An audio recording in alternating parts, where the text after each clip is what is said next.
Do you know if the airbag in your car even works? Think about what moment you'd find out it doesn't work if it doesn't. I am in the absolutely beautiful and breathtaking Great Neck Estates in Long Island, New York. This place is literally like a paradise. I mean, it's out of this world. Behind me is that beautiful mansion. On this side is the beach. It's pretty hard to beat this. Now, in this incredible environment, I want to bring up a topic that is completely counterintuitive. See, most people talk about the power of positive speech and positive thought. Today we're going to talk about the power of negative thought, because frankly, it's just more interesting.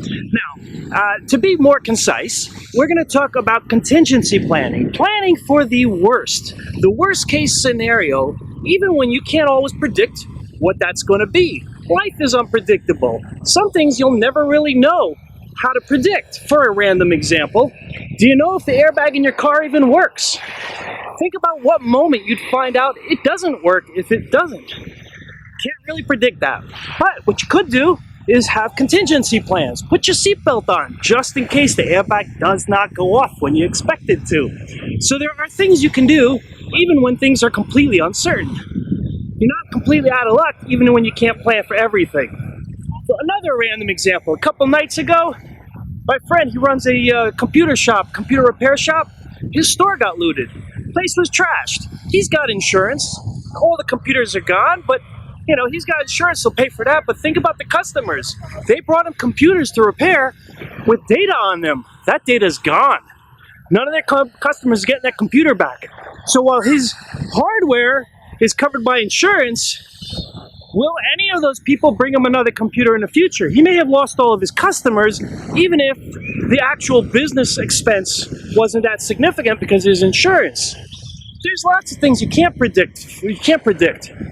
But the idea is to try to have contingency plans and what-if scenarios. Got to think negatively. Crazy, right?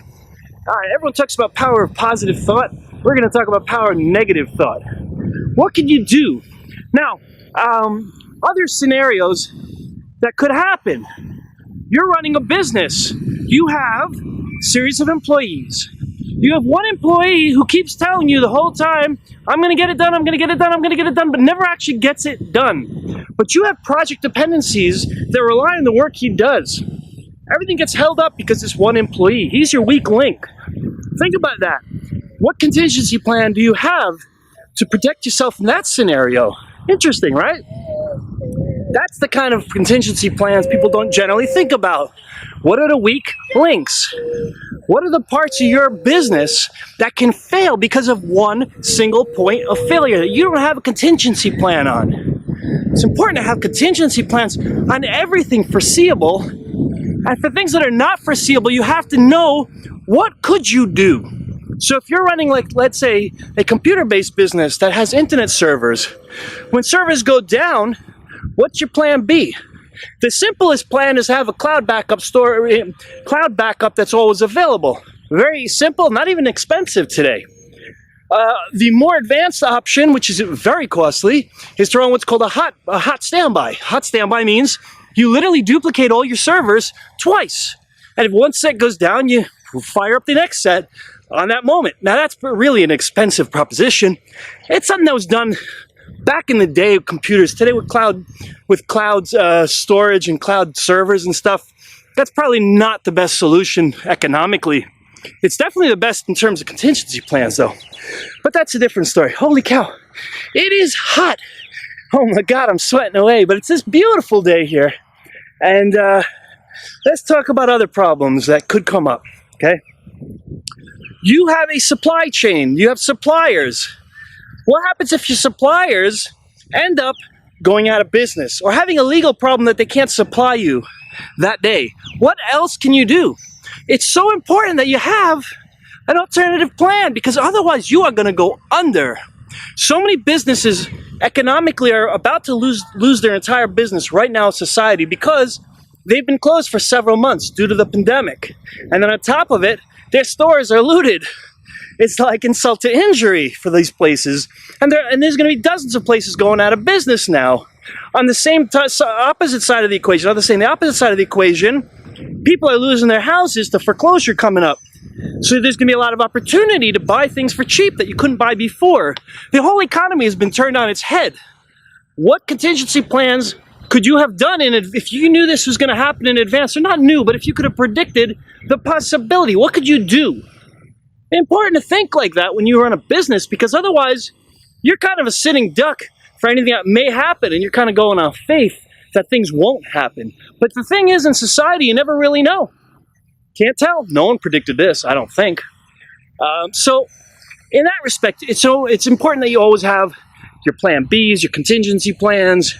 Think through, what is the worst case scenario of every aspect in the chain of your business that is mission critical, and make sure there's a redundancy to it. Or at least a plan B, a contingency plan, if not a redundancy. Helicopters, they operate in a way mechanically that there's a redundancy on almost everything. One thing fails, there's a way to switch it over to the next. Because if you don't, when you fall out of the sky, very important to have redundancy. Treat your business like that. It's important. If you want to have a business that doesn't fall out of the sky, think about that. People don't treat their businesses like it's so critically important. Usually for good reason, though. Usually it's because you're just preoccupied with other things that are urgent, and that makes sense. But you're going off faith if you don't do these things. Contingency planning is critical. What can you do to protect yourself from things that may fail? What can fail? Start by identifying what it is that can fail. Human beings are totally fallible. That's the part that probably fails the most often, and people don't typically have that contingency plan. Let's say you have an employee who either quits, stops working to their productivity, which is sometimes worse than quitting because they're kind of dead weight, and they're not in a position you're going to replace them because they're still there, but they're not performing. Sometimes it could be a woman gets pregnant, goes on maternity leave. Suddenly, she didn't tell you she was going to do that in advance. You weren't ready for that. Now you got to replace her, at least temporarily. It's hard. Human beings are fallible. It's very important that you have backup plans. What happens if someone doesn't come to work that next day? Now, because of the whole pandemic situation, people are working remote now, and that's changing the way that a lot of people think about things. So for a random, significant example of how you can have a contingency plan, in the case of, let's say, maternity leave is a good one, you can have people who work remotely online on a contractual basis. You train them in advance, and you only pay them when you use them. And that way, if they're needed in a full-time manner, you could bring them on, they're ready, and they're trained, and they're gone. And because it's remote, it doesn't really have a big overhead in getting them on your team and ready to go. Now, there is also the liability of doing this in the fact that they may not be available when you need them because it's a remote job and there's less commitment. It's kind of a give and a take. But either way, there are things you can do. You have to have contingency on employees. Now, ask yourself if there's any employee at your company, if they stop performing or leave, does your company go down? Very deep thought right there. Sometimes it's a founder. Sometimes that's important to realize. If your founder's going to leave, what are you going to do? And everyone's immediate response to that is, oh, he's never going to leave. Nonsense. You never know in life, okay? Something can happen that is totally out of the expected. There are people right now who got corona and aren't alive anymore, and no one expected that to happen.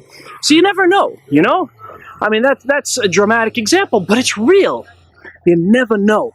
Someone who could be completely dedicated to the job may have some serious life situation and have to pick up and go fly to the other side of the world because something happened to a relative there. You don't know. Don't let all your eggs be in one basket. In fact, every aspect of your business, count the baskets you have the eggs in. Make sure your eggs are in at least 2 baskets at every chain. Figure out if each aspect fails, what is the likelihood of the failure, and if it does fail, what are you going to do about it? Oh, that's nice. She's graduated. If things fail, what are you going to do about it? Because things will fail. It's just a matter of how severe and how frequent and what it is that's actually going to fail and what's the likelihood. I don't think getting your store looted in New York City was a likelihood anybody planned for at all. However, the day or two before it happened, everyone started planning for it and boarding up the store. And you know what? He didn't get there that quick. His store wasn't boarded up. And that was the problem. See, it's a matter of being on top of what could happen all the time and planning as much as you can. And then when it does happen, because you didn't succeed to plan for that incredible scenario, make sure you have contingency plans. In his case, that was an insurance policy. The insurance policy protects him from any form of paying for those computers that were stolen and robbed from his store blatantly. But it doesn't protect him from all the loss of business. He may be going out of business after this. I don't know. I didn't talk to him about it in that respect. But he may not have business. Who's going to bring a computer to him again? All their data is gone. Yes, people definitely understand the situation. That there's no question. But in reality, if all of your life moments and photographs and records were on that computer and you didn't have a backup, and now it's gone, you're probably not going to bring your next computer to the same guy, even if nothing more than superstition. It may not be logical. Logically, he didn't do anything wrong, and every store down his block was looted. But still, inside you, your gut's going to say, I'm not bringing anything back to him again. I don't have it anymore because of that. Yeah, he gave me the money for the cost of the computer because it came from his insurance policy, but that doesn't replace memories and things and data on there and personal finance records or whatever else they have. God knows, people have their businesses on there, and then you have important data that could be used for identity theft on there. It's a big deal when someone's computer gets stolen.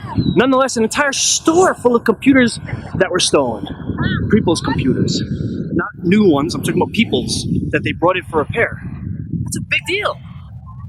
So keep in mind, how big of a problem could you have in every scenario? Most businesses have scenarios that could put them out just like that. Nothing to it.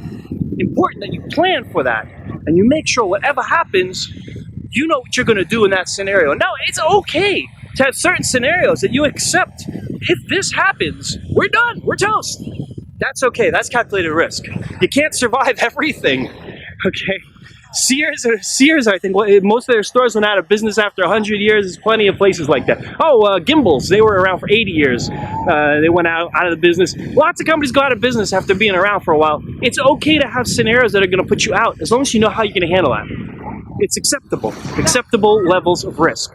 Can't plan for everything, can't fix everything. Some things are just too big, and it's just, that's it. It's time to call it quits. In fact, you should know your threshold of what it takes to put you out. So you're not questioning, is it worth continuing at that point? You should know, if it goes past this exact point, that is the point we're going to close doors and we're going to give up.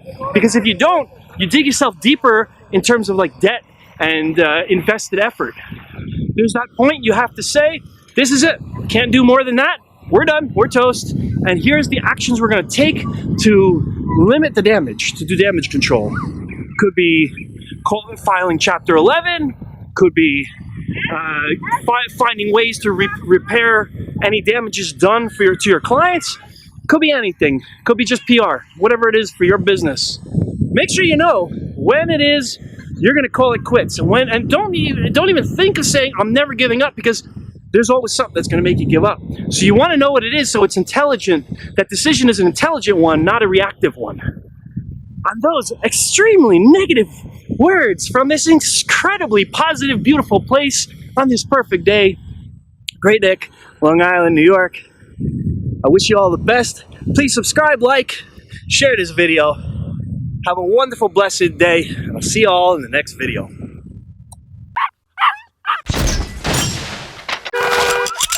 Yeah!